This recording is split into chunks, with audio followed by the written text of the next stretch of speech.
কী রে বন্ধু, ভালো আছিস তো? কেমন মনটা খারাপ করছে তোর? ঠিক আছে, যা হয়েছে হয়েছে, চ বাংলার মধ্যে সিলটা কেটে নেই, একটু খেয়ে নিই, চ। রাগ করে আর কী করবো, খেয়ে নে খেয়ে নে।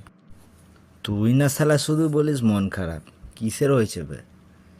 বাহির কর বাংলাটা, দেখ কাকে মন খারাপ বলে। আবে বাংলা খেয়ে আবার বেশি বকবিস না তো। বাংলা খাবো খাবো তো করছিস। আবে এই কালুয়া, তুই তো শালা দিন রাত বাংলা খেয়ে পড়ে থাকিস। আজকে না হলে শালা একটু কম খেয়েছিস, সে ভালো কথা বলছিস। দেখ বন্ধু, বাংলা খাই ঠিক আছে, আমি কালো বলে সাঁতাল নয়, আর মদ খাই বলে মাতাল নয়। কি বকিস বে তুই? আরে তুই রাখছিস কেন? তোকে তো আমি ভালোই কথা বললাম, তুই তো খাস, তার জন্য বললাম। না শালা, তুই সবসময় আমাকে মাতাল মাতাল বলিস, শালা কালো বলে আমি সাঁতাল না কেবে? না মদ খাই বলে মাতাল আমি? হ্যাঁ,